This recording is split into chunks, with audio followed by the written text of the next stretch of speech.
यहाँ पे रविंद्र भाटी भी है, यहाँ पे हनुमान बेनीवाल भी है, राजकुमार रोड है। इन सब के बीच में जब आप शुरुआत में विधानसभा अध्यक्ष बने तो आपको लगता नहीं था कि ऐसे लोग भी हैं यहाँ पे कि सदन में ही हंगामा कर सकते हैं? और छोटे मोटे खट्टे मीठे तो देखो अनुभव आएंगे, लेकिन जब विपक्ष ने पूछा कि आपको गुस्सा क्यों आता है, तो मैंने कहा अनुशासनहीनता मेरे को बर्दाश्त नहीं। बांग्लादेश में हिंदुओं पर, अल्पसंख्यकों, ईसाइयों पर, बौद्धों पर, जैनों पर, सिखों पर जिस तरह से हालांकि ये वहाँ आने के बाद हुई है, जो छांट छांट करके हिंदुओं के ऊपर जिस प्रकार का कल एक आपके इस्कॉन के व्यक्ति को गिरफ्तार किया, चलो आपने गिरफ्तार किया लेकिन कोर्ट में उसकी पेशी है तो आप वकील को ही मार रहे हो, ये तो मैं समझ आतंकवाद की। केवल हिंदुओं के साथ नहीं, अल्पसंख्यकों के साथ भी इस तरह का बर्ताव ये चिंताजनक है, पीड़ादायक भी है। एक विधायक है गोपाल शर्मा, वो एक मेरे इंटरव्यू में कह रहे थे कि जो हरा रंग है ना, इसका जो इंटीरियर हो रखा है विधानसभा के अंदर का, इसको मैं भगवा कराना चाहता हूँ। यूँ तो घास हरी है ना, तो घास पे लोग देखते कि नहीं, घूमते हैं कि नहीं, पेड़ के हरे हैं तो उधर आंखों की रोशनी बढ़ाने के लिए उधर सुबह सुबह देखते हैं, तो रंग किसी के साथ जुड़ा हुआ नहीं। सर, वो 83 नंबर की लकी कार का क्या वो है, क्या आप 800 है आपके पास, उसी में घूमते हैं? 83 नंबर नहीं है, उसके 5300 है। 5300, सॉरी। और जब मंत्रिमंडल में शपथ लेने जा रहा था तो राज्यपाल की गेट के बाहर ही बंद हो गई, तो लोगों ने कहा हटाओ, मैंने कहा आ जाओ धक्का दो, तो हटे। तो इस प्रकार की पुरानी थी। देश में एक मांग चल रही है काशी मथुरा की, और उसके बाद अजमेर मस्जिद का भी एक विवाद चल रहा है, जो आपकी दरगाह है अजमेर दरगाह का। 1100-1200 साल जब गुलाम रहा उस समय कई आस्था के केंद्र ध्वस्त भी हुए, टूट फूट भी हुई। आपने देखा संबल इंसाफ पे हर कोई बोल रहा है, और ये क्या नाम है, अजमेर पे भी कांग्रेस के कुछ लोग बयान दे रहे हैं। जी, बांग्लादेश पे भी अशोक गहलोत बोले हैं। मेरे दायित्व की मर्यादा है, मुझे कुछ भी टिप्पणी करने से थोड़ा सा कंट्रोल करना पड़ रहा है। इतिहास से छेड़छाड़ की गई है। यहाँ पे भी आप जब बड़ा विवाद एक चला था अकबर महान, महाराणा प्रताप, अकबर इतिहास है, महाराणा प्रताप का जो जीवन है, उनकी जो स्वतंत्रता का प्रति आंदोलन है, उनका जो त्याग है, यानी एक घास की रोटी खाने वाला व्यक्ति उस अकबर के साथ कैसे बाहर हो सकता है, और हमेशा प्रताप जीते नहीं। तो संविधान दृष्टि से आप ठीक मानते हैं कि बिल प्रदेश की मांग भी लगातार हो रही है? नहीं बननी चाहिए, अब है भी नहीं रहा इस देश में, अभी बनेंगे। डॉक्टर करोड़ी लाल मीणा इस्तीफा दे रहे, आपका उनके लिए क्या कहना है कि वो संघर्ष भी करते रहे आपके साथ? व्यक्तिगत नहीं होता, अभी वो मंत्री के नाते हैं तो मंत्री का दायित्व तो मुख्यमंत्री पे है कि उनके साथ वो कैसे करें। एक टीचर कैसे देखता है पेपर लीक को, क्योंकि पेपर लीक बहुत सारे हुए हैं हमारे यहाँ, कुछ भू माफिया, कुछ पेपर माफिया, अलग प्रकार के लोग पनपे हैं, और कट शॉर्ट करने से पहुंचना चाहता है, उसे लाखों बच्चों का, योग्य बच्चों का जीवन के साथ खिलवाड़ होता है। आपने जैसा कि बताया कि आपके पिताजी बहुत, आप गरीब परिवार से थे, तो पिताजी क्या करते थे उस वक्त? पिताजी जब सिंध से आए तो पहले तो छोटी मोटी चीजें जो सिंधी समाज बेचता था, बिस्कुट है, कुछ चने हैं, छोटे छोटे जो फुटकर जैसे आम व्यक्ति रेडी जो बात करके लेकर के बर्तन में। मुकेश बाकर चिल्ला रहे थे यूं करके, और आपने उस वक्त आपने एक्शन भी लिया। उससे पहले यहाँ पर राजेंद्र गुडा के साथ जो पिछले विधायक थे वो मारपीट भी हो चुकी है। इस तरह की जो घटना है उससे क्या लगता है, आपका क्या लगता है कि आपको इस तरह की घटनाएं नहीं होनी चाहिए? उसने किया, उस अनुसार मैंने स्टेप भी लिया, उस अनुसार निलंबित भी किया। मतलब विधानसभा के अंदर मैं वही कठोरता रखूंगा जो नियमों में। अच्छा, कोई विधायक आपको आता है, मास्टर जी भी बोलता है क्या? क्यों, मास्टर तो हो गया, हमारे मास्टर तो कई है। कुछ लोग होते हैं हर जगह, फिर उनको किस तरह से काम लेना, प्रिंसिपल का मेरा अनुभव है। जैसे एक व्यक्ति को मुझे लग रहा था गड़बड़ है, तो उसको मेरे कमरे के बाहर उसकी ड्यूटी लगा दी, वहां से कहाँ जाए। सर, ये पेपरलेस का क्या है? लोकसभा तो हो गई है, विधानसभा था, उसमें प्रत्येक विधायक की सीट पर एक आईपैड होगा, सारी चीजें, क्वेश्चन आंसर, विधेयक, सब उसी में आएंगी। नमस्कार, भारत अवतार में आप सभी का स्वागत है। हम आपको हर बार किसी खास शख्सियत से मुलाकात कराते हैं, और आज हमारे पॉडकास्ट में हैं कभी छात्रों के मास्टर हुआ करते थे, आज विधायकों के मास्टर हैं वासुदेव देवनानी जी। वासुदेव जी, बहुत बहुत स्वागत है आपका, कीमती समय देने के लिए। धन्यवाद। देवनानी साहब, पहला सवाल यह है कि छात्रों के मास्टर थे कभी आप, और आज मास्टर छात्रों से आप विधायकों के मास्टर हो चुके, सफ़र कैसा रहा, और कैसे राजनीतिक जीवन की शुरुआत हुई, कैसे आप संघ से जुड़े, क्या आपका मतलब जीवन परिचय है? निश्चित रूप से पिताजी जब सिंध से आए, आते ही हम लोग अजमेर में एक गरीब परिवार था, एक कमरे में रहना शुरू किया, प्रारंभिक शिक्षा वहीं ग्रहण की। उसके बाद उस समय हायर सेकेंडरी था। हायर सेकेंडरी शिक्षा में मैं पढ़ता रहा और अपने स्कूल में लगभग टॉप करता रहा। उसी दौरान संघ के कुछ लोग संपर्क में पिताजी के भी थे, मेरे भी थे। उसके माध्यम से 1958 में, लगभग मैं उस समय 10 वर्ष का था, उस समय संघ के संपर्क में आया। तब से संघ की शाखा पे जाना शुरू किया, क्योंकि शायद प्रारब्ध में ही राष्ट्रवाद की और ये बातें थी, इस नाते शाखा में रुचि लेता रहा। पिताजी का स्वप्न था कि मैं डॉक्टर या इंजीनियर बनूं। क्योंकि हम लोग शाकाहारी थे, इसलिए डॉक्टर का मेरे को पसंद नहीं आया कि मैंने इंजीनियरिंग में जोधपुर में एमबीएम में प्रवेश लिया। और उस समय राजस्थान में केवल 2 ही इंजीनियरिंग कॉलेज थे, एक जोधपुर में एमबीएम, एक पिलानी में बिट्स का। मेरा दोनों ही जगह एडमिशन हो गया। उस समय तो कुल मिला के राजस्थान में 240 ही सीटें थी, 120 पिलानी, 120 अपने एमबीएम में, तो दोनों में एडमिशन हो गया। लेकिन आर्थिक दृष्टि से जोधपुर नज़दीक था, इस नाते मैंने जोधपुर में प्रवेश लिया और पढ़ाई शुरू की। और वहाँ से रहते रहते इंजीनियर बनने के बाद और संघ के संस्कार होने के साथ मेरे को इंजीनियरिंग की नौकरी में रुचि नहीं आई। वहाँ गया, जो आज के साधारण में है कि आदमी बिना लेन देन के और कोई भी ईमानदारी के साथ काम करना कठिन होता है, मुझे कठिनाई आने लगी सिस्टम में। तो फिर और संघ की दृष्टि भी थी कि मैं एक शिक्षक बनूं। इस नाते तक शिक्षक में अपनी विचारधारा का काम करने के लिए अधिक समय भी मिलता है। और मैंने भी सोचा कि ईमानदारी के साथ काम करना हो तो या तो प्रिंसिपल मेरे से 1 या 2 पीरियड और पढ़ाएगा, लेकिन कहीं ना कहीं मैं पैसे के उस चक्कर में नहीं पढ़ूंगा। इस नाते फिर मैंने टीचिंग शुरू किया उदयपुर में। एक विद्या भवन पॉलिटेक्निक कॉलेज है, उस समय वीबीआरआई के नाम से जाना जाता था। उसमें एक छोटी सी लोएस्ट पोस्ट थी, उसमें मैंने ज्वाइन किया। और ज्वाइन करने के बाद वह यात्रा आगे बढ़ती गई और शिक्षक बना। तो निश्चित रूप से शिक्षा और संस्कार भी मेरे जीवन में रहा है। और उस नाते वहाँ पर कई प्रकार के संघर्ष भी स्टूडेंट लाइफ है, क्योंकि विद्यार्थी परिषद में वहीं से पहले तो संघ का दायित्व रहा। उसके बाद फिर विद्यार्थी परिषद जो इसी राष्ट्रीय विचारधारा का एक संगठन है, उस नाते उसके साथ जुड़ा।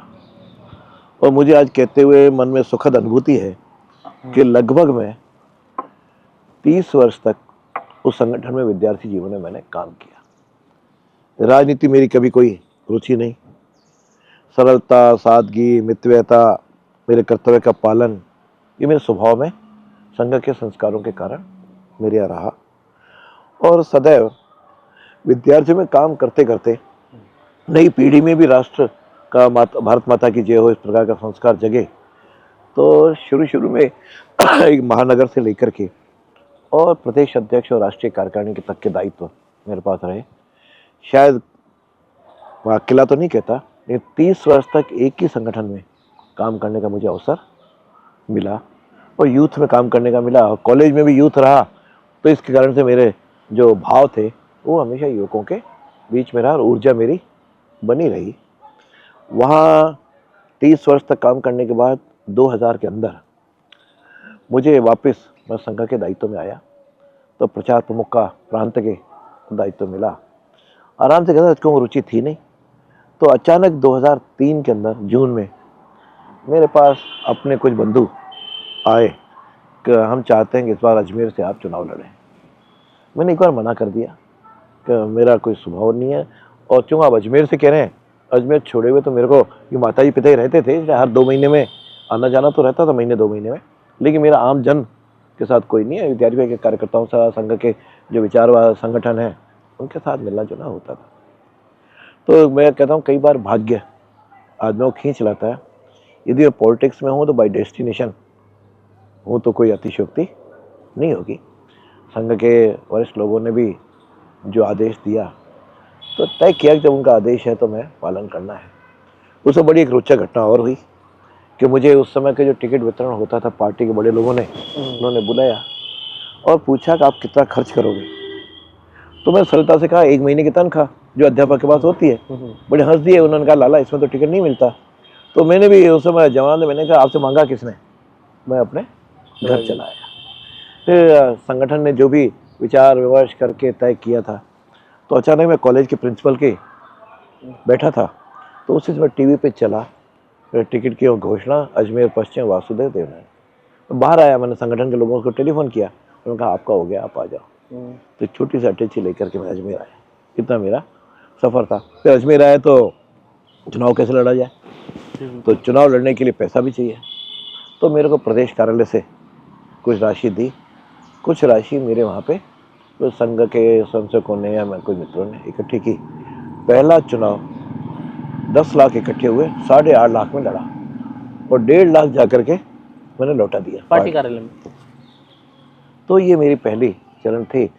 ये जरूर था कि मेहनत करना मेरा स्वभाव में था, वो लगातार कॉन्स्टिट्यूंसी का मैं मेहनत करता रहा और शायद भाग्य इतना था कि पहली बार में ही कुछ महीनों के बाद मेरे को मंत्री का दायित्व तो मिला। मैं किसी के पास गया नहीं, लेकिन फिर दायित्व। आपने जैसा कि बताया कि आपके पिताजी बहुत आप गरीब परिवार से थे, तो पिताजी क्या करते थे उस वक्त? पिताजी जब सिंध से आए तो पहले तो छोटी मोटी चीज़ें जो सिंधी समाज बेचता था, बिस्कुट है, कुछ चने हैं, लेकिन उन्होंने अपनी पढ़ाई जो मैट्रिक किए हुए थे वहीं उन्होंने फिर इंटरमीडिएट किया। उस समय इंटरमीडिएट था। तो पिताजी होलसेल का व्यापार करते थे? नहीं, छोटे छोटे जो फुटकर जैसे आम व्यक्ति जो रेडी जो मार करके ले करके बर्तन में और 5-5 पैसे 10 पैसे में जो एक रेडी चलाने वाले के बेटे ने कभी सोचा था कि मैं विधानसभा का अध्यक्ष बन जाऊंगा, 2 बार मंत्री बन जाऊंगा, 3 बार और 5 बार विधायक बन जाऊंगा? ऐसा कभी नहीं सोचा। और यहाँ तक पिताजी ने भी फिर इंटरमीडिएट करके बीए करके एमए करके वहीं पोस्ट ऑफिस के अंदर शुरू में पोस्टमैन लगे, मेल पियन भी लगते हैं। अच्छा। उससे शुरुआत की, फिर धीरे धीरे वहीं क्लर्क बने, धीरे फिर आके पोस्ट मास्टर से वो रिटायर हुए। हर कोई आपके जो सहज और सरल स्वभाव का कायल है। मैंने भी हर बार आपको देखा है कि आप डाउन टू अर्थ रहते हैं। मेरे को लास्ट टाइम याद है कि मैं आपसे मिला था कि प्रधानमंत्री नरेंद्र मोदी जी का शपथ ग्रहण था 3री बार का, तो आप बिना सिक्योरिटी के अंदर घुसते हैं और वहाँ पर कुछ लोग पूछते भी आप कौन है, आपने बोला कि मैं तो वहाँ का बीजेपी में कार्यकर्ता हूँ वहाँ का। तो वो सिक्योरिटी वाले पूछ रहे थे, तो फिर हम लोगों ने, सब लोग वहाँ खड़े थे, उन्होंने कहा नहीं हमारे विधानसभा स्पीकर है, फिर आपको दूसरे रास्ते से भेजा गया। इतनी सहजता और सरलता, क्या ये संघ के संस्कार से आई है या? निश्चित रूप से व्यक्ति में संस्कार 3 जगह से आते हैं। कुछ परिवार से होते हैं, कुछ जो सर्कल में रहता है वो आते हैं, और फिर जिस संगठन का है, जो मैंने कहा कि मैं 58 से संसद बना, तो लगातार वो संस्कार तो रहे। और आज भी जो कुछ हूँ उसमें संघ के विचारों की, इन सब की देन है। और बाद में तो मैं हमेशा मानता हूँ कि व्यक्ति के जीवन में जैसे बैंक का लॉकर होता है, 2 चीज़ें काम करती हैं। अकेला मैनेजर भी नहीं खोल सकता, अकेला व्यक्ति भी नहीं खोल सकता। जब तक दोनों चाबियाँ एक साथ नहीं लगते हैं तब तक वो नहीं खुलता। तो जो बैंक के मैनेजर की चाबी है वो तो है भाग्य, और जो स्वयं की चाबी है वो कर्म। कर्म करते रहो, भाग्य अपने आप आपको मंजिल तक ले जाता है। उसी मंजिल के आधार पर पहुँचा हूँ। बीजेपी और संघ के रिश्ते कभी खटास पिटास में रहते हैं यहाँ पे, इस बार कैसे रिश्ते हैं, आपको क्या लगता है? लगता है ये ज़्यादा चर्चा का विषय बनता है। संघ सीधे राजनीति में भाग नहीं लेता, ना कुछ करता है, लेकिन उसके कुछ स्वयंसेवक जरूर राजनीति में काम करते हैं, और समय समय पर चूँकि विचार एक है तो मार्गदर्शन उनसे लेते हैं। ये दोनों में खटास, चूँकि विचारधारा एक ही है कि इस राष्ट्र को परम वैभव पहुँचाना है, समाज की एक संगठित शक्ति खड़ी करनी है हिंदू समाज की। तो दोनों में कार्य तो हमेशा अलग अलग दिशाएं होंगी। जैसे ईश्वर है और उसके श्रेष्ठ दर्शन करने, तो मार्ग कोई जैन धर्म से आता है, कोई बौद्ध धर्म से आता है, कोई वैष्णव बनता है, कोई शिव जी के उपासक होता है। तो मार्ग संघ के विचारों को लेने वाले बहुत सारे संगठन हैं।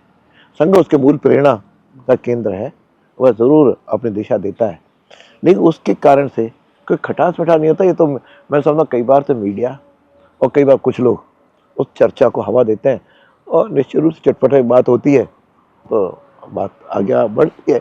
बाकी आज 2 लोग घर में पति पत्नी भी रहते हैं, बच्चे वो भी रहते हैं, तो विचारों में और कार्यशैली में तो अंतर आना स्वाभाविक है। लेकिन संघ हमेशा सामाजिक और सांस्कृतिक संगठन है। सर, आप 5वीं बार के विधायक हैं और 5वीं बार चुनकर विधायक बने और अब स्पीकर बन चुके हैं। स्पीकर वाला अनुभव कैसा रहा आपका? ऐसा हर दायित्व के अलग अलग हैं। मैं जब विधायक बन के आया, विधायक के अपने सोच थे, अपनी परिस्थितियाँ थी। फिर तुरंत ही मेरे को 2 बार, जब भी भाजपा की सरकार आई, दोनों बार शिक्षा मंत्री भी बना। उसमें काम करने के अलग आनंद आया, और मुझे लगता है कि शिक्षा मंत्री रहते हुए भी मैंने वैचारिक काम काफ़ी किए और साथ में तकनीकी का ध्यान में रखते हुए सिस्टम को भी सुधारा। और उन दोनों बातों को शायद ध्यान में रखते हुए वर्तमान नेतृत्व ने मेरे को स्पीकर का ये दायित्व दिया। तो शुरू से ही कॉलेज में भी प्रिंसिपल रहा, तो प्रशासन का कुछ अनुभव वैसे ही था कि बच्चों के साथ और उनके पेरेंट्स के साथ और सबके साथ कैसे डील किया जाता है। और साधारणतया फिर संघ के समस्या होने के नाते भी विचार थे, और 2 बार मंत्री रहने के कारण भी एडमिनिस्ट्रेशन में कैसे आईएएस इन सब से डील किया जाता है अनुभव था ही। तो स्पीकर बनते हुए बहुत ज़्यादा मुझे कठिनाई भी नहीं हुई। चुंग हाउस में मैंने मंत्री रहते हुए हाँ पक्ष लॉबी में भी रहा, और जब 2 बार विपक्ष विधायक रहा तो उस समय भी था, क्वेश्चन ये वो सारा अनुभव था ही। लेकिन स्पीकर आते ही चूँकि जब शिक्षक व्यक्ति रहता है तो क्लास बड़े हमारे प्रोफेशनल कॉलेज में अनुशासन की बात इस स्वभाव में रही है। और अब यहाँ जब देखता हूँ तो आज की राजनीति में अनुशासन तो शायद दूर तक नहीं है, लेकिन मन में कमिटमेंट था कि कम से कम सदन में हम हमारी मर्यादाओं, हमारे नियमों और हमारी परंपराओं का पालन करें। उसका करवाने की कोशिश भी की, और उसके लिए कई मैंने नए नए आयाम भी अपने साथ लिए कि सबको साथ लेके चलना है। सर्वदलीय बैठक चाहे राजस्थान विधानसभा में पहले कभी नहीं हुई, उसको मैंने प्रारंभ किया, और विपक्ष और बाकी दलों से भी एक सौहार्दपूर्ण वातावरण रखते हुए कम्युनिकेशन, संवाद में कभी भी गैप नहीं आए, तो इन चीज़ों को मिनिमाइज किया जाता है। उस अनुसार मैंने कोशिश की, और मुझे लगता है सदन सुचारू रूप से चले, क्यों मूलतः विपक्ष चाहता है उसको बहस के अवसर मिले, क्यों सत्ता पक्ष से वो जवाब चाहता है। और मुझे लगता है दोनों पक्ष यदि धार लें तो काफ़ी कुछ किया जा सकता है। और मुझे शुरू में अनुभव तो कुछ आया, गुस्सा भी आया, लेकिन कई बार मैंने विपक्ष को कठोरता से भी कुछ बातें कही, और हाँ पक्ष लॉबी में भी मंत्रियों की कभी कभी पूरी तैयारी न देखने के कारण भी दिक्कत आती थी, तो उनको भी मैंने कहा हम सब लोग मिलकर के जन समस्याओं को उठाने का प्लेटफॉर्म है समाधान का, तो हम यहाँ पर मिलकर के जनता की बातों को रखें, सरकार उसका समाधान करे, विपक्ष उनके मुद्दों में कोई कमी हो उसे बताए। सर आप जब बन के आए थे तो लोग कहते थे बहुत सहज हैं, यहाँ पे रविंद्र भाटी भी है, यहाँ पे हनुमान बेनीवाल भी है, राजकुमार रोत है, इन सब के बीच में जब आप शुरुआत में विधानसभा अध्यक्ष बने तो आपको लगता नहीं था कि ऐसे लोग भी हैं यहाँ पे कि सदन में ही हंगामा कर सकते हैं? तो फिर आपने कैसे भूमिका निभाई? तो एक जागरूक कार्यकर्ता और जागरूक नागरिक होने के नाते विधानसभा में उसके पहले 20 साल अलग अलग रूपों में रहने के कारण और सारे भारत की पार्लियामेंट और जो विधानसभा है उसके अखबार में छपने के कारण जानकारी मुझे इसे बहुत ज़्यादा अटपटा तो नहीं लगा, लेकिन उनको साथ रह कर उन्हें नियंत्रित करने का, कभी गुस्से में, कभी प्यार से, कभी तुरंत अपने कमरे में बुला के चर्चा करने में मेरे को लगा कौन समस्या ऐसी नहीं है। हर व्यक्ति, हर परिवेश अलग होता है, स्वभाव अलग होता है, और आज के विथ ड्यू रिगार्ड मीडिया में भी उनको प्रमुखता मिलती है जो कहीं न कहीं विधानसभा में कोई इस प्रकार का काम करे जो अलग हट करके हो, तो उसके कारण भी कोई विपक्ष है और पक्ष के लोग कई बार करते हैं। तो मैंने आते ही मीडिया की भी मैंने जो सलाहकार समिति है उसको बनाया, उनके साथ भी चर्चाएं की कि भाई आप जो अच्छा बोले उसको हाईलाइट करोगे तो लोग अच्छा बोलना भी शुरू करेंगे, नहीं तो अच्छा बोलता है उसको एक लाइन आती है, इन्होंने भी विधानसभा में अपने विचार रखे, और जो कहीं एक घटना थोड़ी सी हुई उसको फिर 3-4 कॉलम में हेडलाइन मिलती है। तो उससे भी मैंने सहयोग मांगा और सदस्यों को भी कहा। तो मुझे लगता है कि पहले की विधानसभाओं की तुलना में हमने हमारी विधानसभा सुचारू रूप से चलाई, और छोटे मोटे खट्टे मीठे तो देखो अनुभव आएंगे, लेकिन जब विपक्ष ने पूछा कि आपको गुस्सा क्यों आता है, तो मैंने कहा भाई अनुशासनहीनता मेरे को बर्दाश्त नहीं है, क्योंकि मेरे कॉलेज में भी मैंने कभी नहीं सहन की, और चाहे लेक्चरर हो चाहे कोई भी हो मैंने उसको डील किया।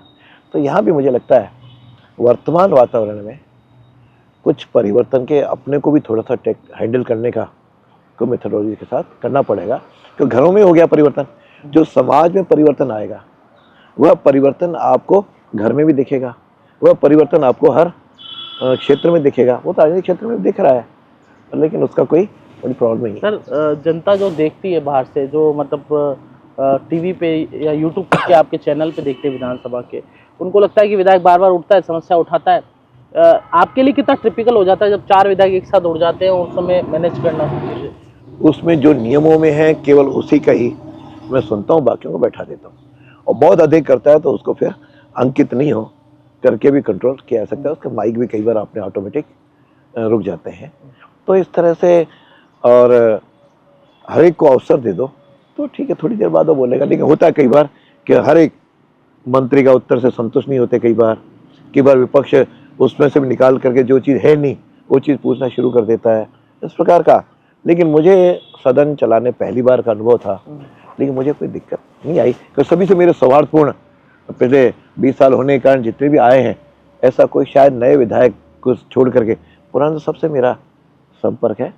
और जैसे आपने कहा कि सरलता से, तो मैं विपक्ष के विधायकों के लिए भी उतने ही उपलब्ध हूँ जितना मेरे सत्ता पक्ष से हूँ। हर एक के दुख सुख में जाना आना, उससे जो मेरा सोच है शुरू से ही, अपने क्षेत्र में भी यही करता हूँ। मेरे क्षेत्र में ऐसा कोई उठावना नहीं होता जब तक वहाँ हूँ मैं जिसमें मेरा जाना नहीं, शादी ऐसी कोई नहीं जिसमें जाना नहीं हो। तो ये स्वभाव मैंने, अब थोड़ा सा उसका सर्कल बड़ा हो गया, जाने की प्रयत्न करता हूँ। सर, लोकसभा पेपरलेस हो गई, विधानसभा कब होगी? और दूसरा सवाल, आपने संविधान दीर्घा भी बनाई है और कई नई चीज़ें आप लेके आए हैं। आपकी जो डेयरी है, पहली बार आपने हिंदी नव कैलेंडर के अनुसार वो उसमें तिथियां ली है। तो क्या क्या इनोवेटिव किया और क्या करने वाले नया? लगा कि हमारे विधानसभा जन की बने, सुरक्षा की दृष्टि से हमारी कई सीमाएं तो हैं, लेकिन वहाँ एक म्यूजियम है, वह बना। लेकिन बनने के बाद केवल सीमित लोगों के लिए ही था। मैंने आते ही जन दर्शन का एक कार्यक्रम प्रारंभ किया, उसमें आम जन भी आकर के उसको देख सके, इसके लिए 2-3 प्रयत्न भी किए। जैसे मेरे शिक्षा विभाग के जो हायर एजुकेशन और स्कूल एजुकेशन के सेक्रेटरीज को बुला के कहा कि वो नीचे परिपत्र में देंगे, जब भी विद्यार्थी यहाँ पे आए तो देखना, म्यूजियम देखना जरूर अपना अंग बनाए। क्यों, उसे सन 52 से लेकर के आज तक का ऐतिहासिक, राजनीतिक, आर्थिक सारे परिदृश्य स्वतंत्र आंदोलन से लेकर के पूरा उसके अंदर है। तो उसको जनदर्शन ने खोला, मुझे खुशी है कि अब पिछले 6 महीने में लगभग 6-7 हज़ार लोगों ने उसको देख लिया है। अब भी कंटिन्यू, कभी चार्टर अकाउंटेंट आते हैं, कभी दूसरे आते हैं, तो एक तो सबसे बड़ा उसको खोला। और उसी में सोचा जब संविधान दिवस का कार्यक्रम आया, शायद पहली बार विधानसभा के अंदर पर संविधान दिवस का आयोजन हमने किया। और संविधान दिवस का आयोजन करने मुझे लगा कि कौन आएंगे, तो निमंत्रित किया तो मुझे लगा कि हमारी कुर्सियां आधी रह गई। जब दूसरे मंगाते गए और चलाते रहे, हाई कोर्ट के लगभग 150 से 200 एडवोकेट्स भी आए, और हमने अतिथि भी एक तरह से कानून के ज्ञाता लोगों को ही बनाया। एजी हैं, कानून मंत्री हैं, विपक्ष का नेता भी LLM किया हुआ है, उसको ही बुलाया। तो सब प्रकार से, और फिर दुआ बात जो रखी कि हमने उनको जो मोमेंटो के रूप में संविधान की पुस्तक भेंट की, और नीचे संविधान की गैलरी बनाई जिसमें 22 के 22 अध्याय उसके प्रदर्शित हमने किए हैं। लेकिन उन अध्यायों में भी ऊपर जो चित्र संविधान के पहले अध्याय के फ्रंट पे हैं, वो अध्यायों और चित्रों को भी लिया। कौन कौन से चित्रों को लिया? मुझे लगा कि यह संविधान में जब फाइनल हो रहा था तब ऐसा उसमें है कि राजेंद्र प्रसाद जी को लगा कि जीवन मूल्य, संस्कृति और भारतीयता उसमें कुछ आना चाहिए। और तो उस पर चूंकि बाद में पुनर्लेखन करना तो कठिन था, तो BR अम्बेडकर और राजेंद्र प्रसाद ने सोचा कि जो चित्र हैं महापुरुषों के या अपनी जीवन शैली के, जैसे मोहनजोदड़ो को सिंधु सभ्यता को दिखाया है, अपने भगवान राम जब लौटे हैं उसका पूरा चित्र है, और साथ में अपना भगवान कृष्ण का है, नटराज का है, विक्रमादित्य का है, और इनका भगवान महावीर का है। तो ऐसे चित्र जो हमारे जीवन मूल्यों को प्रदर्शित करते हैं, ऐसे चित्र जो भारतीय संस्कृति को दिखाते हैं, ऐसे चित्र जो हमारी सभ्यता को, वह उसे 22 वो मैंने वहाँ पे पाठों के साथ, अध्यायों के साथ उसको प्रदर्शित किया है, ताकि जो भी आएगा क्योंकि हमारे संविधान का जो मूल भाव है उसको भी देखेगा। और आज के चित्रों से बहुत जल्दी समझ में भी आता है, तो उसमें भी लोगों को ध्यान में आए। ये शायद चित्रों में तो है ही, लेकिन लोगों के सामने यह वाला पक्ष बहुत कम आया है, चित्रों वाला। हाँ। तो वह अब थोड़ा सा आना शुरू हुआ। सर, ये पेपरलेस का क्या है? लोकसभा तो हो गई है, विधानसभा का? क्योंकि पहले इसका शुरुआत नहीं हुई, क्योंकि ऐसा है पेपरलेस में प्रक्रिया होती है वह चल रहा है। और ये एक आगामी सत्र जो जनवरी में होगा वह पेपरलेस से होगा। उसमें प्रत्येक विधायक के सीट पर एक आईपैड होगा, सारी चीज़ें, क्वेश्चन आंसर विधेयक सब उसी में आएंगी। तो उसका वायरिंग वगैरह हो गई है, कल ही मैंने विजिट किया है। तो उस अनुसार मुझे लगता है कि हम आगामी महीने भर के 1.25 महीने में इसको पूरा कर लेंगे और आगामी सत्र इसी में शुरू करेंगे। उससे लाभ होगा क्योंकि एक तो डिजिटलाइजेशन होता है तो कागज़ भी बचता है और हम भी दुनिया के साथ उसे कई चीज़ें आजकल मिल जाती हैं। एक ज़माना था जो हमको कागज़ों से ढूंढना पड़ता था, पुस्तकें ढूंढते थे, अब तो नेट से जो चाहो से ले लो। पुराना इतिहास या हमारे यूट्यूब से हम जो लाइव करते हैं उसमें व्यक्ति को 52 से लेकर के आज तक किसने क्या बोला है सब उसमें उसको मिल जाता है। तो तैयारी के लिए भी विधायकों को उसे सहूलियत होगी। तो विधायक आवास में भी कुछ आपने इनोवेटिव किया? निश्चित रूप से पिछले हमारे अध्यक्ष जी ने यहाँ पर अपने फ्लैट्स विधायकों के बनाए और अच्छे बने हैं। उनमें लगभग रहना भी शुरू किया है, लेकिन उनकी सुविधाएं चाहिए थी। तो वहाँ पर हमने एक तो आपका ATM चाहिए था क्यों बैंक निकाल सके, एक डिपार्टमेंट स्टोर छोटी मोटी चीज़ों को उनको ले सकें, और साथ के अंदर डिस्पेंसरी, क्योंकि विधानसभा तो 5-6 बजे बंद हो जाएगी तो उनके परिवार या वो लोग कहाँ जाएं, तो उनके लिए आप डिस्पेंसरी भी शुरू की है। एक दूध वगैरह चाहिए तो एक डेयरी को भी हमने दी है। और उसके सारे धीरे धीरे और सुविधाएं हम उसको बढ़ाएं। पहले पूरे आवास, जो बिजली के बिल ज़्यादा आते हैं आजकल, तो सोलर सिस्टम अभी बजट में हमारे मुख्यमंत्री जी ने इसकी घोषणा भी की है। तो मतलब सोलर सिस्टम से सारे लगेंगे तो उसका भी एक लाभ विधायकों को भी मिलेगा। तो ये एक नया उसमें हमने शुरुआत की है। और साथ में हमने वहाँ पे धीरे धीरे इससे पारदर्शिता हो, पर्यावरण की रक्षा हो। तो मेरा आगे भी प्लान है कि पार्लियामेंट में जैसे 3 सत्र होते हैं, यहाँ भी 3 सत्र किए जाए। और नीचे जो हमारा बहुत बड़ा गार्डन है उसके अंदर कोई महापुरुषों की प्रतिमाएं, जैसे पार्लियामेंट में है 12 या 15, जिसमें अपने जो भी वीर हुए हैं, स्वामी दयानंद भी उसमें हैं, ऐसे सबके उनके एक बार स्टेचू हम उसमें लगाएं, जो वीर भवन या वीर दीर्घा ऐसा कुछ करें। म्यूजियम के अंदर भी दीर्घा में 2-4 दीर्घा खाली हैं, उसको भी भारतीय संस्कृति के अनुरूप कुछ महापुरुषों के हम चित्र या उसकी पूरे दीर्घा बनाने का हम सोच रहे हैं। सर मैं भी यही पूछने वाला था, क्योंकि मैं अंदर देखता हूँ कि महात्मा गांधी जी की प्रतिमा लगी है, आप जहाँ बैठते हैं उसके पीछे। तो क्या आपको लगता है कि छत्रपति शिवाजी, वीर सावरकर, और राजस्थान के हम निवासी हैं तो महाराणा प्रताप, ऐसे कुछ दर्शन दीर्घा में तो ये चित्र लगने वाले हैं। बाकी मेरे पीछे तो देखो महात्मा गांधी हमारे सबके लिए राष्ट्रपिता हैं, लेकिन उसके साथ उन्हें सरस्वती का और भारत माता के चित्र मेरे कमरे में, अच्छा आपके कमरे में लगे। वहाँ भी लगाएंगे? अंदर भी वो तो हैं, वो तो लगेंगे। अच्छा, तो एक प्रकार का जितना जगह होगी, और क्योंकि उसके साथ किसी का भी कोई पार्टी का लेना देना नहीं है, ये पार्टियां तो बनी है। हाँ सर, चाहे बीजेपी हो, बीजेपी तो खैर 80 में बनी है, मानो जनसंघ भी कहो तो वो भी जो है 1951 में बना है। ये तो स्वतंत्रता आंदोलन में तो सभी लोगों ने भाग लिया है। उस समय के जो भी वीर थे, चाहे क्रांतिकारी थे, चाहे अहिंसा से लड़े, लेकिन सब लोग भारतीय स्वतंत्रता में योगदान हर एक का है, तो ढंग का नियमानुसार करेंगे। सर रंगों का अलग अलग महत्व होता है। आपके एक विधायक हैं गोपाल शर्मा, वो एक मेरे इंटरव्यू में कह रहे थे कि ये जो हरा रंग है ना, इसका जो इंटीरियर हो रखा है विधानसभा के अंदर का, इसको मैं भगवा कराना चाहता हूँ। इस पर आपको क्या लगता है कि इंटीरियर आपको चेंज कराने वाले हैं? इंटीरियर तो चेंज हो गया। अच्छा, अभी जब हम ये इसको कर रहे हैं पावर पेपरलेस, तो उसमें पेपरलेस में वायरिंग वगैरह होती है। वायरिंग तो पुराना, वैसे ही पुराना था, वैसे फट गया। तो अब हमने दूसरे कलर का उसमें गेटअप, चाहे सोफों का, चाहे और अपने जो ज़मीन पे अपन बिछाते हैं वो सबको हमने। उनका मन था भगवा का, कोई आपने ऐसा है कि सभी कलर हमारे हैं, उसके साथ इसको इसके साथ जोड़ना ठीक नहीं है। और इसलिए कलर, मन का कलर कैसा है, भाव कैसा है, वातावरण का भी असर होता है। और ये तो हमारे जो राष्ट्र ध्वज है उसमें 3 रंग हैं, केसरिया भी है, हरा भी है, सफ़ेद भी है।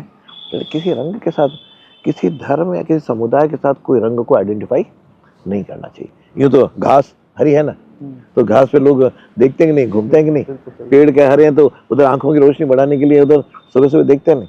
तो रंग किसी के साथ जुड़ा हुआ नहीं, ये उनके व्यक्तिगत उनका हो सकता है, उनके भाव कुछ अलग भी होंगे, अच्छे होंगे, मैं उस पर टिप्पणी नहीं करता।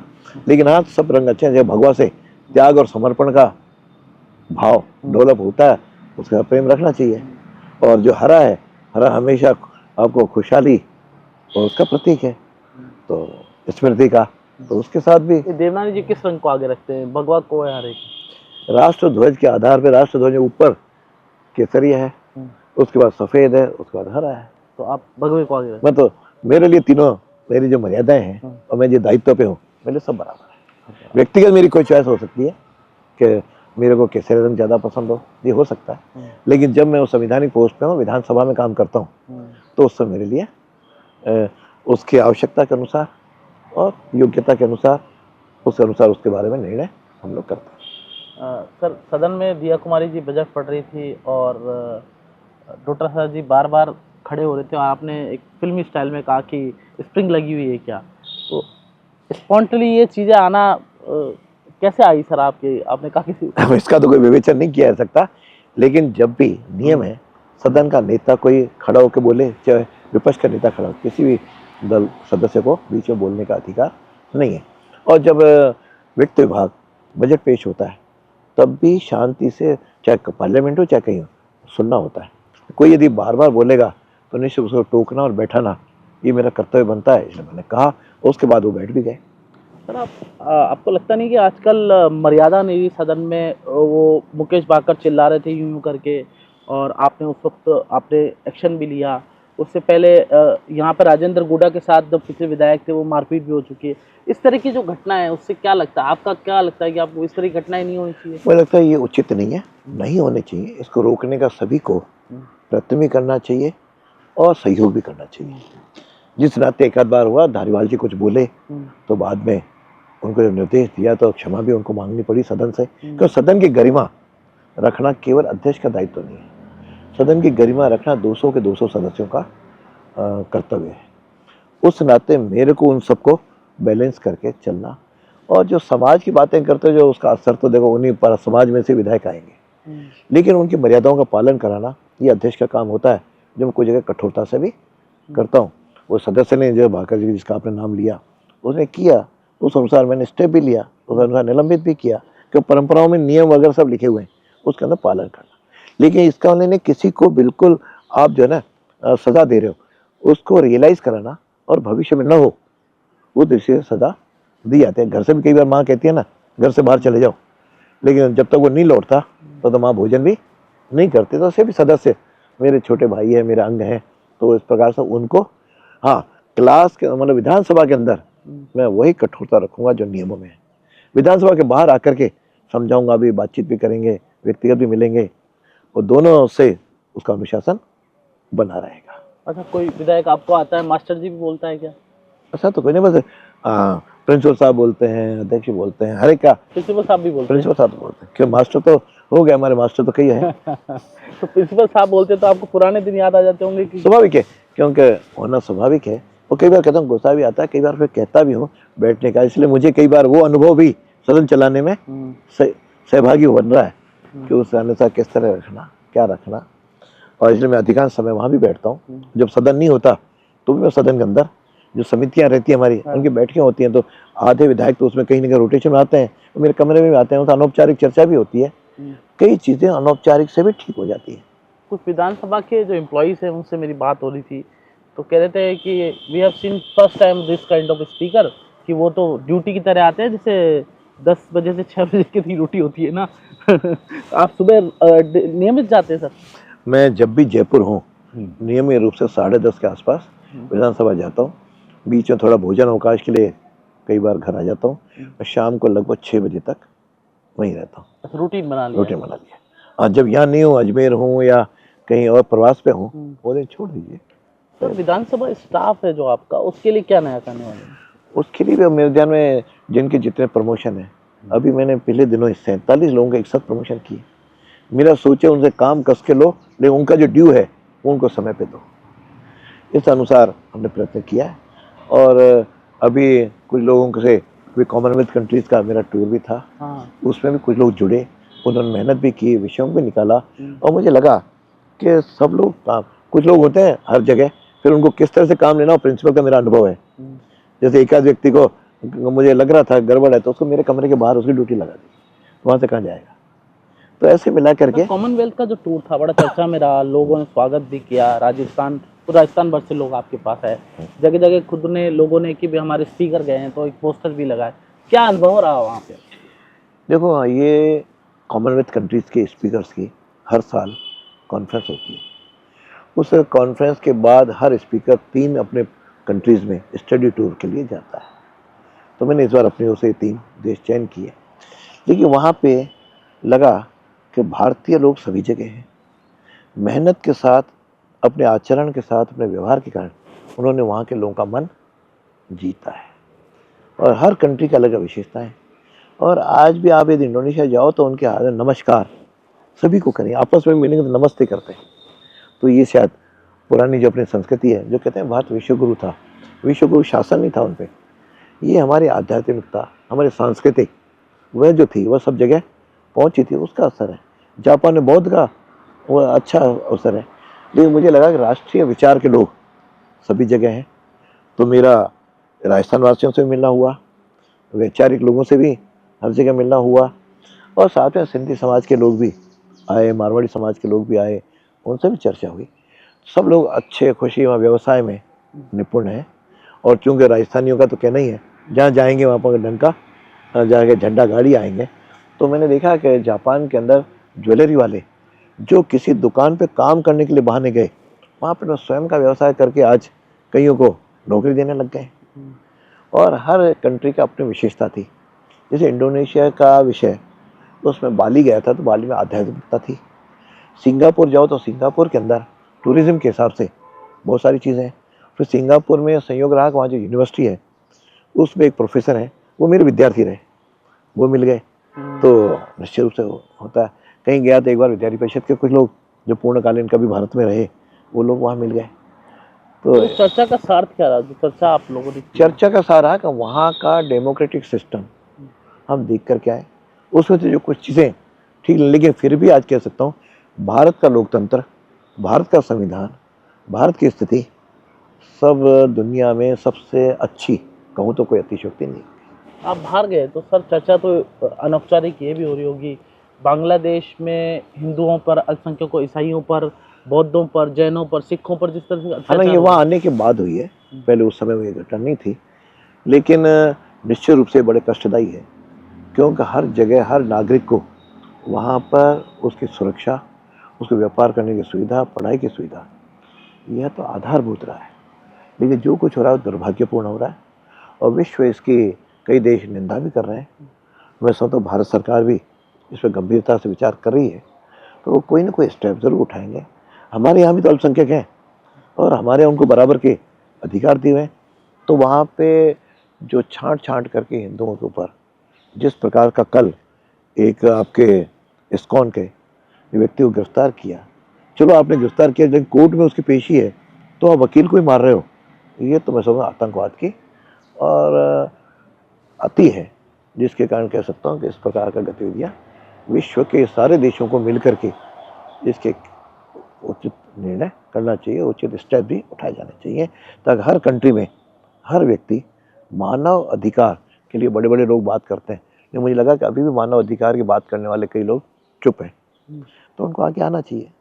ये मानव धर्म है, कोई भारत का धर्म नहीं। भारत तो वैसे ही प्राचीन भारत की संस्कृति में ही वसुधैव कुटुंबकम है, तो उसके नहीं होने का मैं समझता हूँ बहुत जल्दी शायद मिल करके इसको कहीं ना कहीं समाधान ढूंढेंगे। क्योंकि वैसे सर ह्यूमन राइट्स की चर्चा हर कहीं होती है, हर मंच पे होती है। आप तो जानते होंगे कि संविधान की बात भी होती है तो ह्यूमन राइट्स की बात होती है, और भारत में छोटी सी घटना हो जाती है, वहाँ पर पूरे देश विश्व में ह्यूमन राइट्स की बात होती है। लेकिन इतनी बड़ी घटना है, और केवल हिंदुओं के साथ नहीं, अल्पसंख्यकों के साथ भी इस तरह का बर्ताव, ये चिंताजनक है, पीड़ादायक भी है कि विश्व को इस पे आगे आना चाहिए। मैं समझता हूँ विश्व के साथ सोच भी रहा होगा, कुछ देश धीरे धीरे आएंगे, और भारत सबको साथ लेके चलता है, भारतीय हिंदू हैं, और निश्चित रूप से उनकी सुरक्षा करना वहाँ की सरकार का भी है, यदि वहाँ की सरकार नहीं कर पा रही है तो फिर भारत सरकार को, विश्व के यूएनओ को और बाकी चीज़ों को इस पर कहीं ना कहीं गंभीर कदम उठाने चाहिए। सर वो 83 नंबर की लकी कार का क्या वो है, क्या आप 800 है आपके पास, उसी में घूमते हैं? 83 नंबर नहीं है, उसके 5300 है। 5300, सॉरी। वो क्या है लकी कार? वैसा कुछ नहीं है। मैं तो जब पढ़ाता था, गरीब थे, तो शुरू में तो मैंने अपने मोपेड पे ही अपना जीवन शुरू किया था। मोपेड के बाद जब थोड़ा सा हुआ तो स्कूटर लिया, और फिर एक बार जच्ची तो मैंने जोधपुर से एक सेकंड हैंड मारुति 800 ले आया। और उसके बाद जब अजमेर आया तो पहला नॉमिनेशन उसी के साथ भरा, और जब मंत्रिमंडल में शपथ लेने जा रहा था तो राज्यपाल के गेट के बाहर ही बंद हो गई। तो लोगों ने कहा हटाओ, मैंने कहा आ जाओ, धक्का दो, तो हटे। तो इस प्रकार की पुरानी थी, लेकिन संयोग से 4-5 महीने में ही मंत्री बना तो सरकारी गाड़ी मिली, उसको रख दिया। अब हर साल जब भी चुनाव आता है मैं अपना नॉमिनेशन उससे भरता हूँ। अच्छा। ये तय है, और संयोग से उसके कारण से लोग तो उसके अलावा सफलता के तो कई कारण होंगे, वह भी एक हो सकता है कि जैसे कहना चाहिए लकी नंबर। लकी तो रही है, अभी भी है मेरे पास, और कभी आगे भी उपयोग करना होगा तो उसका करूँगा। सर कहते हैं कि आप मंत्री भी रहे और आपके कोई गाड़ी बंगला ऐसा कुछ बड़ा, एक मैंने देखा एक फ्लैट है बस। फ्लैट भी यहाँ पे बच्चे को, चूँकि बच्चा और बहू यहाँ नौकरी करती हैं, इसलिए उन्होंने फ्लैट लिया। मैं तो अजमेर में जो पिताजी का मकान है आज भी जाता हूँ, उसका ताला खोलता हूँ, उसमें रहता हूँ और जनता से उसी में मिलता हूँ। साहब अजमेर आपकी उत्तर विधानसभा है, देश में एक मांग चल रही है काशी मथुरा की, और उसके बाद अजमेर मस्जिद का भी एक विवाद चल रहा है, जो आपकी दरगाह है अजमेर दरगाह का, वो कोर्ट का मामला है। लेकिन फिर भी आपको व्यक्तिगत तौर पे क्या लगता है कि अगर कोर्ट का ऑर्डर आता है, आप क्या, आपका क्या कहना है उस पर? मैं समझता हूँ इस पे राजनीति न करके कोर्ट का जो निर्णय हो सभी को उसको स्वीकार करना चाहिए। लेकिन सत्य है कि 1100-1200 साल जब गुलाम रहा, उस समय कई आस्था के केंद्र ध्वस्त भी हुए, टूट फूट भी हुई, और उसके कारण से लोगों के मन में भी है। लेकिन हमको भारतीय संविधान और कोर्ट के निर्णय पर हम सबको इंतज़ार करना चाहिए और उसका पालन भी करना चाहिए। आपने देखा संबल इंसा पे हर कोई बोल रहा है, और ये क्या नाम है, अजमेर पे भी कांग्रेस के कुछ लोग बयान दे रहे हैं।